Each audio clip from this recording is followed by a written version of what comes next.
Welcome back, everybody. Some of you maybe didn't know, April is Autism Awareness Month.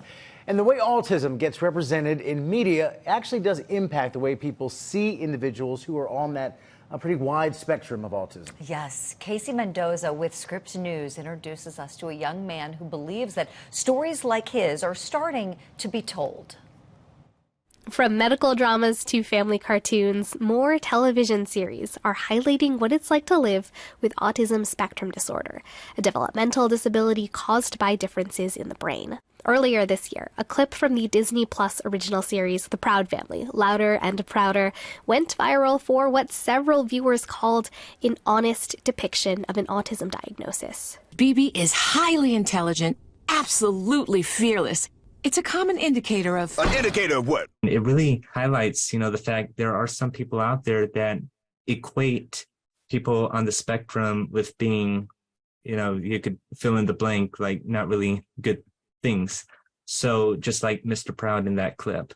27-year-old Matthew Kenslow is the author of Juggling the Issues, Living with Asperger's Syndrome, a memoir about living on the autism spectrum and facing discrimination growing up. He says the representation of ASD in the Proud Family revival is accurate, both because of Mr. Proud's immediate negative reaction and the episode's thorough explanation of the need for early intervention and support.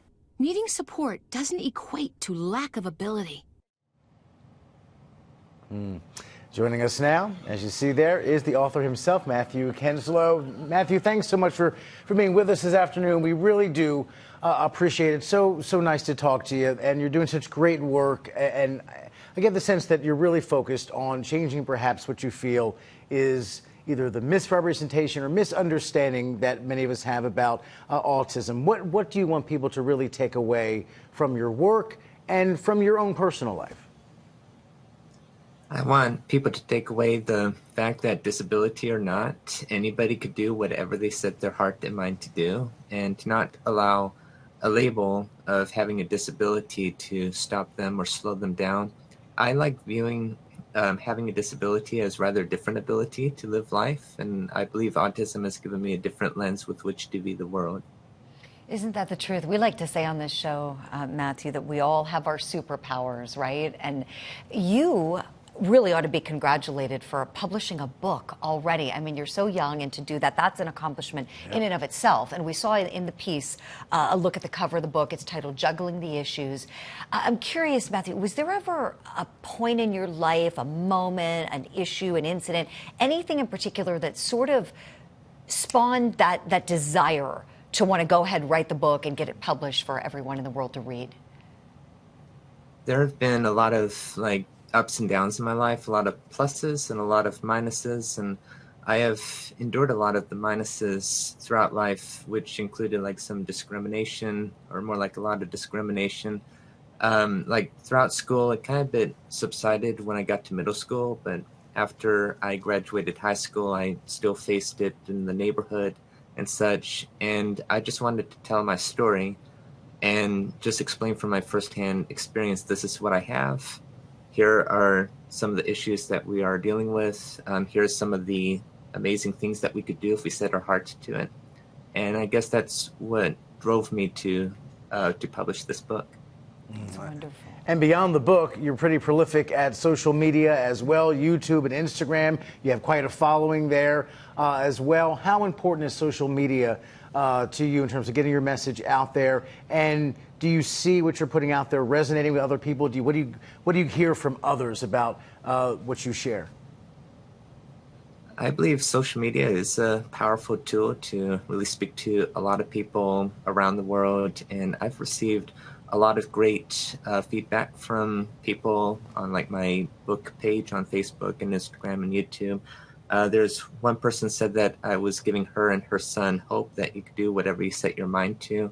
Another person said, please continue to share your story, because knowing my story helps them understand and gives them hope. There's a friend in Scotland who started following me on YouTube, saying that I'm letting her understand her son better and such. And those are some of the comments that bring me joy, because it makes me know that what I'm doing, what I'm putting out there is resonating with people. Sure. That's going to be a wonderful feeling, Matthew. You know, oh, go ahead, Oh, Robert. no, one more, Yeah. one more quick question. Sure. I just wondered, we saw in that clip from the animated film about the moment of diagnosis, and I'm wondering, what was that moment like for you and your initial reaction, and then how does that initial reaction compare to the life you're living and the work you're doing now? What's very interesting, I had the diagnosis when I was 6 years old, and I wasn't formally told until I was like a freshman in high school.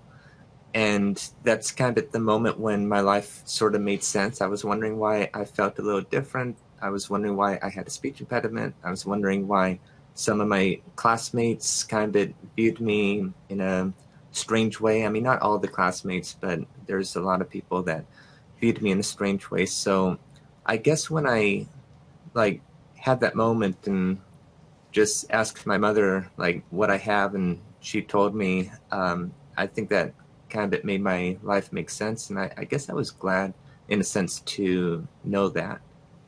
Matthew, you're being such a great role model for others and for anybody who might be watching this show and that may be living with autism. What words of wisdom do you have for them, please? My words of wisdom is not to allow the label of autism to slow you down. If I could do all the things that I could do with autism, like get a couple of degrees, math credential, publish a book and such, then you can too. Like, don't set standards based on other people, because we're all unique. And we're all unique and have different skill sets. That's the truth. Yep. Exactly. Labels are one thing, how you live actually is another. Yeah. Oh, Matthew Kenslow, congratulations to you on the publishing of your book. And we wish you so much more continued success. I hope you'll come back on the program sometime again soon. Thank you. Take good care. All right. Awesome. What a great guy. Great guy. We'll be right back.